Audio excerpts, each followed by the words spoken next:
রওজাতুল ফালাহ হাফেজিয়া মাদ্রাসায় হিফজ সমাপনী শিক্ষার্থীদের পাগড়ি প্রদান ও ইসলাহি মাহফিল অনুষ্ঠিত।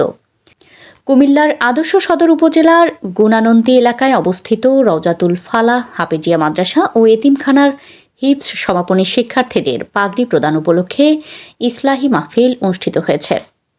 সোমবার বাদ মাগরিব কুমিল্লা সেনানিবাসের ২২ নম্বর গেট সংলগ্ন গুণানন্দী মধ্যমপাড়া মদিনা জামে মসজিদ প্রাঙ্গণে মাদ্রাসার আয়োজনে বয়ান ও পাগড়ি প্রদান অনুষ্ঠান অনুষ্ঠিত হয়।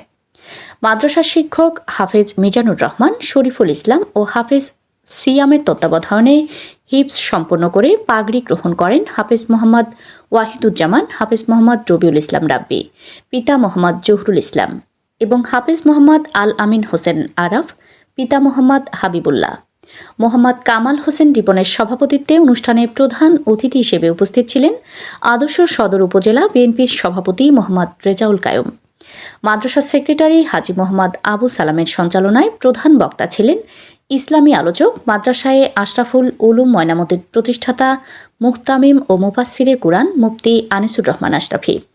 অনুষ্ঠানে সংক্ষিপ্ত ইসলাহি বয়ান শেষে মুফতি আনিসুর রহমান আশরাফি হিফজ সমাপনী শিক্ষার্থীদের মাথায় পাগড়ি পরিয়ে দেন এবং তাদের জন্য দোয়া করেন।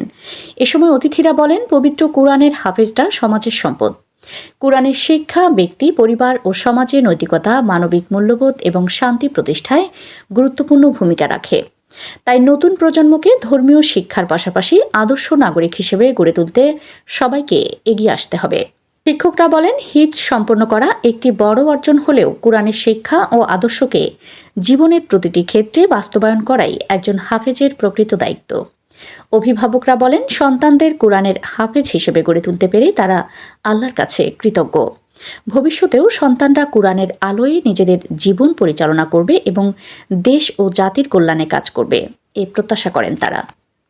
তো 2008 সাল থেকে অদ্যাবধি পর্যন্ত অনেক ছাত্রই হাফেজ হয়ে এখান থেকে বেরিয়েছে। বিভিন্ন জায়গায় চাকরি, মালানা, বয়ান, শিক্ষা অনুরাগী হিসাবে গঠন করা হয়েছে এই মাদ্রাসাটাকে।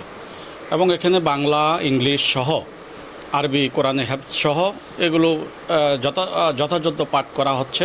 আমাদের এই বিগত বছরও এই মাদ্রাসা থেকে হাফেজ হয়ে, যেমন আজকে দুইটা বাচ্চা হাফেজ হয়ে বেরিয়েছে। প্রতি বছরে 2-3টা করে বাচ্চা হাফেজ হয়ে বেরিয়ে যায়। ইনশাল্লাহ আসলে সবার দোয়া কামনা। তারপরে আমাদের সভাপতি সাহেব কিছুক্ষণ আগে যেগুলো কথা বলছে, ওনার অনুদান এই মাদ্রাসা। আর এখন আপাতত আমি 2026 সাল আমি আমার হাতে এই মাদ্রাসাটা আমি নিয়েছি। আমার আশা ছোটোবেলা থেকেই ছিল যে আমি বড় হয়ে একজন শিক্ষক হব। তো আমাদের ওস্তাদরা এইভাবে পড়াইছে আমরা যেন আমাদের উত্তরসূরি রেখে যেতে পারি ভবিষ্যতের জন্য। কারণ আমরা কেউ চিরস্থায়ী না, আমাদের ছাত্ররাই আমাদের পরবর্তী প্রজন্মের জন্য আমাদের উপযোগী হিসেবে দোয়া করবেন। এবং আমি এখানে আমার কর্মস্থলে আসার পরে আমি এখানে কর্ম করতে আছি, অটো গাড়ি চালাই আর কিছু। পরে আমার সন্তানকে নিয়ে এসে এখানে জায়গায় দেখি ভালো একটা মাদ্রাসা পারলে আমি ওই জায়গায় ভর্তি করাবো ইনশাল্লাহ। আইসা আমার এই মাদ্রাসা পছন্দ হয়েছে, রওজাতুল ফালাহ। এখানে আমার 2 ছেলেকেই ভর্তি করাই। এরপরে আমার এক ছেলে পৃথিবীতে ছেড়ে চলে গেছে, আরেক ছেলে আজকে আমার এই উপহারটা দিতেছে। আমার কাছে অনেক ভালো লাগতেছে, আল্লাহর কাছে এটা আশা করি। আমার যে আশা আছিল যে আমার ছেলেকে আমি আল্লাহর দিন প্রতিষ্ঠায় দিনই এলেম শিক্ষাদান করব, যে আমাদের পরিবার এবং আমরা সিদ্ধান্ত গ্রহণ করি মাদ্রাসায় তাকে আমরা দিছি এবং সে শিক্ষা গ্রহণ করছে। তবে একটা বিষয় হলো